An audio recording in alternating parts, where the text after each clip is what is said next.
ಒಬ್ಬ ದುರಾಸೆ ಪಾನಿಪುರಿ ಮಾರಾಟಗಾರನೊಬ್ಬ ಇದ್ದ. ನೋಡೋದಿಕ್ಕೆ ತುಂಬ ದಪ್ಪ ಇದ್ದ.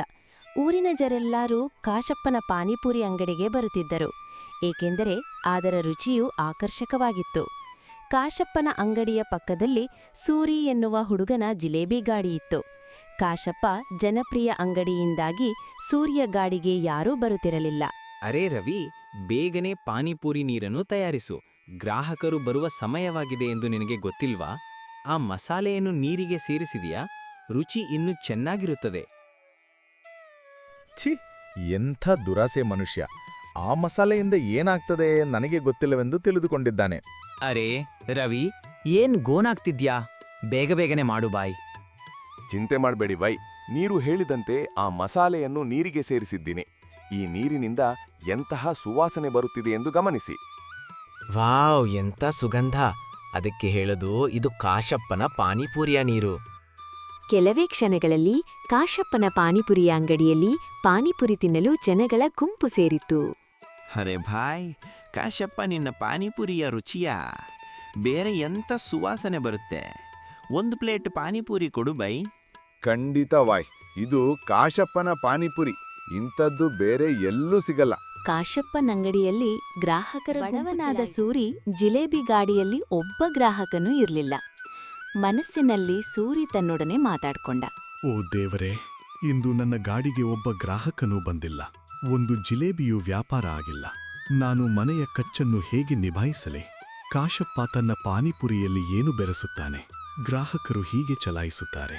ನಾನು ಇಷ್ಟು ಕಷ್ಟಪಟ್ಟು ಜಿಲೇಬಿಯನ್ನು ಮಾಡುತ್ತೇನೆ, ಆದರೆ ಯಾರೂ ಖರೀದಿಸಲು ಬರುವುದಿಲ್ಲ. ಕಾಶಪ್ಪ ದಿನ ಹಾಗಿರುವ ಹಣವನ್ನು ಎಣಿಸುತ್ತಾ ತುಂಬಾ ಸಂತೋಷದಿಂದ ಇದ್ದ. ವಾರೆವಾ, ಇವತ್ತು ಎಷ್ಟೊಂದು ಹಣ! ಓ ದೇವರೇ, ನಿನ್ನ ಕರುಣೆ ನನ್ನ ಮೇಲೆ ಹೀಗೆ ಇರಲಿ.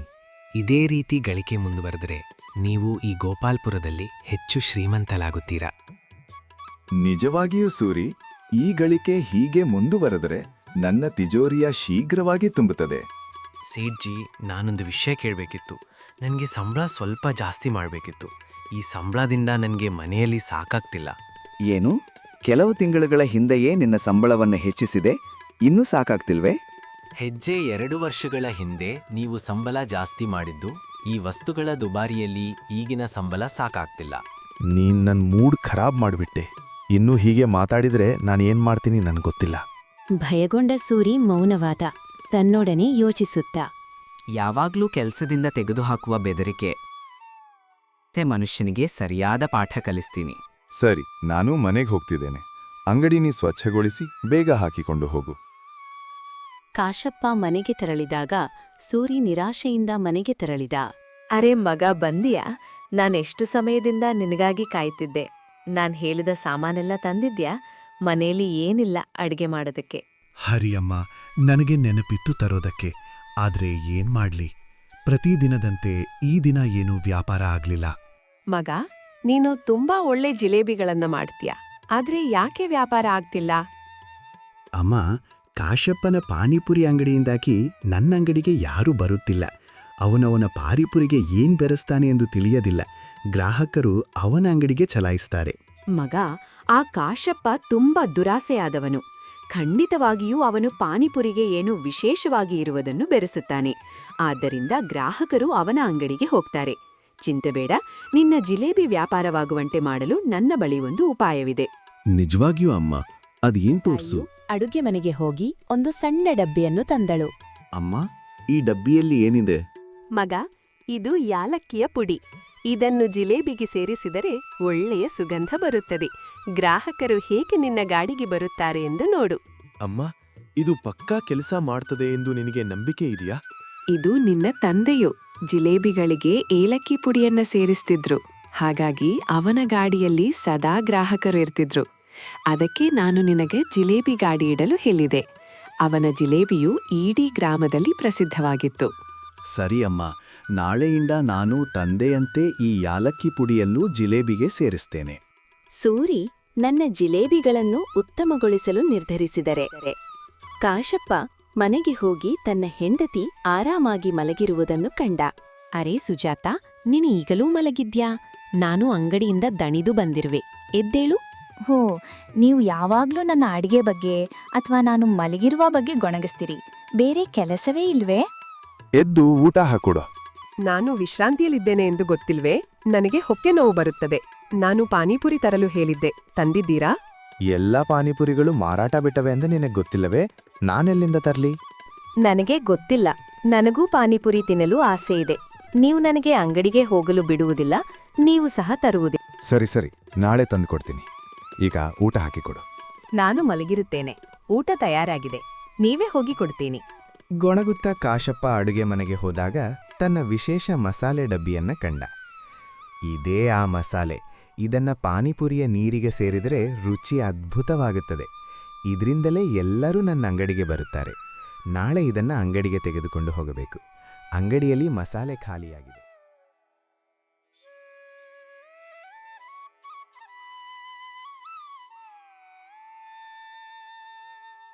ಮರುದಿನ ಕಾಶಪ್ಪ ಮಸಾಲೆಯನ್ನು ಅಂಗಡಿಗೆ ತೆಗೆದುಕೊಂಡು ಹೋದ. ವಾವ್, ಸೇಚಿಯಿಂದು ಪಾನಿಪುರಿಯ ನೀರಿನಿಂದ ಅದ್ಭುತ ಸುವಾಸನೆ ಬರುತ್ತಿದೆ.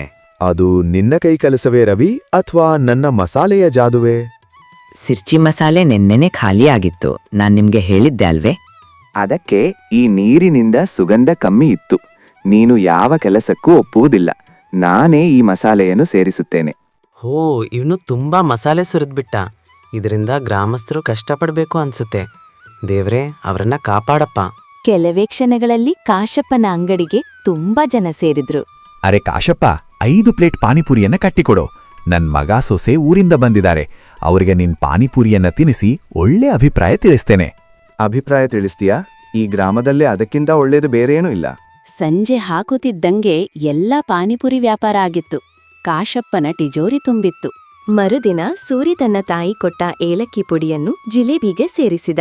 ವಾವ್, ಅಮ್ಮ ಕರೆಕ್ಟಾಗಿ ಹೇಳಿದ್ರೆ. ಏಲಕ್ಕಿ ಪುಡಿಯನ್ನು ಜಿಲೇಬಿಗೆ ಸೇವಿಸಿದ ಜಿಲೇಬಿಯಿಂದ ತುಂಬಾ ಸುವಾಸನೆ ಬರ್ತಾ ಇದೆ. ಹಿತ ಒಬ್ಬ ಮಹಿಳೆ ಕಾಶಪ್ಪನ ಅಂಗಡಿಗೆ ಕೋಪದಿಂದ ಬಂದನು. ಏನ್ರೀ ಕಾಶಪ್ಪನವರೇ, ನಿನ್ನೆ ನಿನ್ನ ಅಂಗಡಿಯಿಂದ ತಗೊಂಡು ಹೋದ ಪಾನಿಪುರಿ ತಿಂದ್ಮೇಲೆ ನನ್ ಮಕ್ಕಳಿಗೆ ಹೊಟ್ಟೆನೋವು ಕಾಣಿಸ್ತಿದೆ. ಕಾಶಪ್ಪ ಉತ್ತರಿಸುವ ಅಷ್ಟರಲ್ಲೇ ಇನ್ನೊಬ್ಬ ವ್ಯಕ್ತಿ ಬಂದ. ಕಾಸಪ್ಪ, ಈಗ ನೀನು ಪಾನಿಪುರಿಯಲ್ಲಿ ಕೆಟ್ಟದ್ದನ್ನು ಬೆರೆಸಲು ಶುರು ಮಾಡಿದೀಯಾ. ನಿನ್ನೆ ನಾನು ನನ್ನ ಮಗ ಸೊಸೆಗೆ ನೀನು ಕೊಟ್ಟ ಪಾನಿಪುರಿಯನ್ನು ತಿನ್ನಿಸಿದೆ. ಅವರಿಗೆ ಹೊಟ್ಟೆ ನೋವು ಶುರುವಾಯಿತು. ನನ್ನ ಮಾನ ಮರ್ಯಾದೆ ಹರಾಜಾಯಿತು. ನೀವೆಲ್ಲ ಏನ್ ಹೇಳ್ತಾ ಇದ್ದೀರಾ? ನನ್ನ ಪಾನಿಪುರಿಯ ಬಗ್ಗೆ ಯಾರು ಯಾವತ್ತೂ ದೂರು ನೀಡಿಲ್ಲ. ಇದು ಈ ಗೋಪಾಲ್ಪುರದ ಅತ್ಯುತ್ತಮ ಸುಗಂಧಭರಿತ ಪಾನಿಪುರಿಯಾಗಿತ್ತು. ಅವರು ಸರಿಯಾಗಿಯೇ ಹೇಳುತ್ತಿದ್ದಾರೆ. ನಿನ್ನೆ ನಿನ್ನ ಪಾನಿಪೂರಿಯನ್ನು ತಿಂದು ಎಲ್ಲರೂ ಅನಾರೋಗ್ಯಕ್ಕೆ ತುತ್ತಾಗುತ್ತಿದ್ದಾರೆ. ನಿನ್ನ ಅಂಗಡಿಯನ್ನು ಮುಚ್ಚಿಬಿಡು ಕಾಶಪ್ಪ. ಇನ್ನು ಯಾರೂ ಇಲ್ಲಿ ತಿನ್ನುವುದಿಲ್ಲ. ಕಾಶಪ್ಪನಿಗೆ ಚೀಮಾರಿಯಾಗ್ತಿದ್ದಾಗ ಒಬ್ಬ ಗ್ರಾಹಕನಿಗೆ ಸೂರ್ಯ ಜಿಲೇಬಿಯ ವಾಸನೆ ಬಂದಿತು. ಅದು ನನ್ನ ಪಾನಿಪುರಿ ನೀರಿನ ಸುಗಂಧ. ಇಲ್ಲ, ಇದು ನಿನ್ನ ಅಂಗಡಿಯಿಂದ ಬರುತ್ತಿಲ್ಲ. ಇದು ಸೂರ್ಯಗಾಡಿಯ ಜಿಲೇಬಿಗಳಿಂದ ಬರೆದಿರುವ ಸುಗಂಧ. ಕಾಶಪ್ಪನ ಅಂಗಡಿಯನ್ನು ಬಿಟ್ಟು ಸೂರ್ಯಗಾಡಿಯ ಜಿಲೇಬಿಯನ್ನು ಖರೀದಿಸಲು ಎಲ್ಲ ಜನರು ಹೋದರು. ನೋಡಿ ಸೇಠ್, ಸೂರ್ಯ ನಿಮ್ಮ ವ್ಯಾಪಾರವನ್ನು ಹಾಳ್ ಮಾಡ್ಬಿಟ್ಟ. ಎಲ್ಲ ಗ್ರಾಹಕರು ಅನ್ನೋ ಜಿಲೇಬಿಯನ್ನು ತಿಂತಿದ್ದಾರೆ. ಸೂರಿಗೆ ಸರಿಯಾದ ಪಾಠ ಕಲಿಸಬೇಕು. ಅವನು ನನ್ನ ಗ್ರಾಹಕರನ್ನು ಅವನಡಿಗೆ ಸೆಳೆದುಕೊಂಡಿದ್ದಾನೆ. ಅವನನ್ನು ಬಿಡುವುದಿಲ್ಲ. ಮನೆಯಲ್ಲಿ ಸೂರಿಯು ದುಡಿದ ದುಡ್ಡನ್ನು ತಾಯಿಗೆ ಕೊಟ್ಟು ತುಂಬಾ ಸಂತೋಷದಿಂದ ಇದ್ದ. ಅಮ್ಮ, ಈ ಎಲ್ಲ ಹಣವನ್ನು ಜಿಲೇಬಿಯನ್ನು ಮಾರಾಟ ಮಾಡಿ ಗಳಿಸಿದ್ದೇನೆ. ವಾವ್ ಮಗ, ಇಷ್ಟೊಂದು ಹಣ! ನೀನ್ ಹೀಗೆ ಕಷ್ಟಪಟ್ಟು ಕೆಲ್ಸ ಮಾಡು. ನಿನ್ನ ಕಷ್ಟಕ್ಕೆ ಪ್ರತಿಫಲ ಸಿಗುತ್ತೆ. ನೀನು ಈ ಗೋಪಾಲ್ಪುರದಲ್ಲಿ ಅತ್ಯಂತ ಉತ್ತಮ ಜಿಲೇಬಿ ಮಾರಾಟಗಾರನಾಗುತ್ತೀಯ. ಇಂಥ ಗ್ರಾಹಕರನ್ನು ಕಳೆದುಕೊಂಡ ಕೋಪದಿಂದ ಕಾಶಪ್ಪ ವೈದ್ಯರ ಬಳಿ ಹೋದ. ವೈದ್ಯರೇ, ಆಹಾರದಲ್ಲಿ ಬೆರೆಸಿದ್ರೆ ಹೊಟ್ಟೆ ನೋವು ಬರಬಾರ್ದು. ಏನಾದ್ರೂ ಕೊಡಿ. ಮತ್ತೆ ನೀವು ಕೊಟ್ಟ ಆ ಮಸಾಲೆ ಚೆನ್ನಾಗಿ ಕೆಲಸ ಮಾಡ್ತಿತ್ತು. ಆದ್ರೆ ಈಗ ಜನರಿಗೆ ಅನಾರೋಗ್ಯವಾಗ್ತಿದೆ. ನೀನು ಅದನ್ನು ಅತಿಯಾಗಿ ಬಳಸಿದ್ದರಿಂದಲೇ ಜನರಿಗೆ ಹೊಟ್ಟೆನೋವು ಬಂತು. ಈ ಹೊಸ ಮಸಾಲೆಯನ್ನು ತೆಗೆದುಕೋ, ಆದರೆ ಕಡಿಮೆ ಬಳಸು. ಜಾಸ್ತಿಯಾದರೆ ಅಪಾಯಕಾರಿ. ಚಿಂತೆ ಬೇಡ ವೈದ್ಯರೇ, ನಾನು ಎಚ್ಚರಿಕೆಯಿಂದ ಬಳಸ್ತೇನೆ. ಇದು ಕೆಲಸ ಮಾಡಿದ್ರೆ ನಾನ್ ನಿಮ್ಮನ್ನು ಖುಷಿಪಡಿಸ್ತೇನೆ. ಒಳ್ಳೆಯದು. ಆದರೆ ಈ ಮಸಾಲೆಯನ್ನು ನೀನಾಗಲಿ ನಿನ್ನ ಕುಟುಂಬವಾಗಲಿ ತಿನ್ನಬೇಡಿ.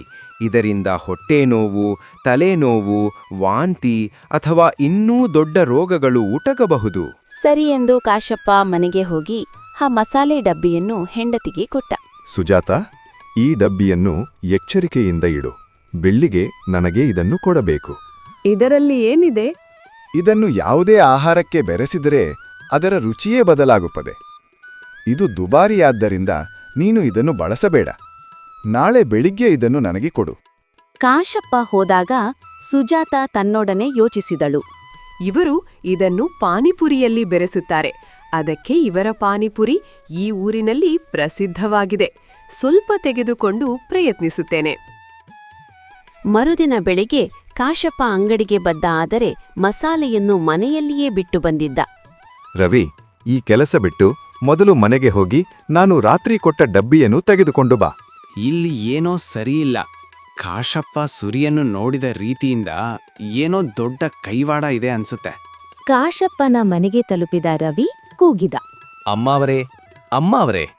ರವಿ ಎಷ್ಟೇ ಕೂಗಿದರೂ ಸುಜಾತ ಹೆದ್ದೇಳಲಿಲ್ಲ. ರವಿ ಭಯದಿಂದ ಪಾನಿಪುರಿ ಅಂಗಡಿಗೆ ಓಡಿಬಂದ. ರವಿ, ಯಾಕೆ ಹೋಗ್ತಿದ್ಯಾ? ಡಬ್ಬಿಯನ್ ತಂಡಿದ್ಯಾ? ಸೆಟ್ಜಿ, ಎಲ್ಲವನ್ನು ಬಿಟ್ಟು ಮನೆಗೆ ಹೋಗಿ ಅಕ್ಕವರಿಗೆ ಏನೋ ಆಗಿದೆ. ಕಾಶಪ್ಪ ಮನೆಗೆ ಬಂದಾಗ ಸುಜಾತ ಹೊಟ್ಟೆನೋವಿನಿಂದ ನರಳಿ ಮಲಗಿದ್ದಳು. ಡಾಕ್ಟರ್ ಅಶೋಕ್, ಸುಜಾತಾಗೆ ಏನಾಯ್ತು? ಅವಳು ಯಾವುದೋ ರಾಸಾಯನಿಕ ವಸ್ತುವನ್ನು ತಿಂದಿದ್ದಾಳೆ, ಆದ್ದರಿಂದ ಹೀಗಾಗಿದೆ. ಸುಜಾತಾಗೆ ಎಚ್ಚರವಾದಾಗ ಅವಳು ದುರ್ಬಲವಾಗಿ ಮಾತನಾಡಿದಳು. ರೀ, ನಾನು ಕೇವಲ ಊಟವನ್ನೇ ತಿಂದೆ. ಆದರೆ ನೀವು ಹಲವಾರು ಪಾನಿಪುರಿಗೆ ಸೇರಿಸುವ ನೀರನ್ನು ಸೇರಿಸಿ ತಿಂದೆ. ಆದ್ದರಿಂದಲೇ ಈ ಹೊಟ್ಟೆನೋವು ಹಾಗೂ ಈ ತಲೆ ತಿರುಗುವಿಕೆ. ನೀನು ಆ ಮಸಾಲೆಯನ್ನ ಯಾಕೆ ಬಳಸಿದೆ? ನಾನು ಬಳಸಬೇಡ ಎಂದು ಹೇಳಿದ್ದೇನಲ್ಲವೇ?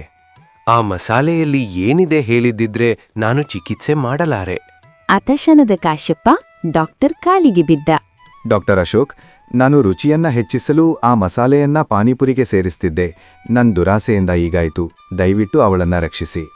ಹಾ, ಮಸಾಲೆಯನ್ನು ತೋರಿಸಿ ಕಾಶಪ್ಪ ಡಬ್ಬಿಯನ್ನು ತಂದುಕೊಟ್ಟಾಗ ಡಾಕ್ಟರ್ ಅಶೋಕ್ ತುಂಬಾ ಭಯದಿಂದ ನೋಡಿದರು. ಇದು ಅಪಾಯಕಾರಿ. ಇದರ ಅತಿಯಾದ ಬಳಕೆಯಿಂದ ಗಂಭೀರ ರೋಗಗಳು ಉಂಟಾಗುತ್ತವೆ. ನೀನು ಜನರಿಗೆ ವಿಷವನ್ನು ತಿನ್ನಿಸುತ್ತಿದ್ದೆ. ದೊಡ್ಡ ಮೋಸವನ್ನು ಮಸೀದಿಯೇ. ಡಾಕ್ಟರ್ ಅಶೋಕ್, ನನಗೆ ಯಾವ ದೊಡ್ಡ ಶಿಕ್ಷೆ ಆದ್ರೆ ಕೊಡಿ, ಆದ್ರೆ ನನ್ನ ಹೆಂಡತಿಯನ್ನು ರಕ್ಷಿಸಿ. ನಾನು ಚಿಕಿತ್ಸೆ ಏನು ಮಾಡ್ತೇನೆ, ಆದ್ರೆ ನೀನು ಪೊಲೀಸರ ಬಳಿ ನಿನ್ನ ತಪ್ಪು ಒಪ್ಪಿಕೊಂಡು ಜೈಲಿಗೆ ಹೋಗಬೇಕು. ಡಾಕ್ಟರ್ ಸರಿ ಎಂದು ಚಿಕಿತ್ಸೆ ಪಡೆದರು ಹಾಗೂ ಪೊಲೀಸ್ಗೆ ಕಂಪ್ಲೇಂಟ್ ಕೊಟ್ಟರು. ಈ ಕಥೆಯಿಂದ ಏನು ಅರ್ಥ ಆಗುತ್ತೆ ಅಂದ್ರೆ, ನಾವು ಅತಿಯಾಗಿ ದುರಾಸೆ ಪಡೋದ್ರಿಂದ ಅದು ನಮಗೇನೆ ನಾಶವಾಗುತ್ತೆ. ಈ ಕಥೆ ನಿಮ್ಗೆ ಸ್ವಲ್ಪನಾದ್ರೂ ಇಷ್ಟ ಆಗಿದ್ರೆ ದಯವಿಟ್ಟು ನನ್ನ ಚಾನೆಲ್ ಸಬ್ಸ್ಕ್ರೈಬ್ ಮಾಡ್ಕೊಳ್ಳಿ, ಲೈಕ್ ಮಾಡಿ, ಕಮೆಂಟ್ ಮಾಡಿ. Thank you.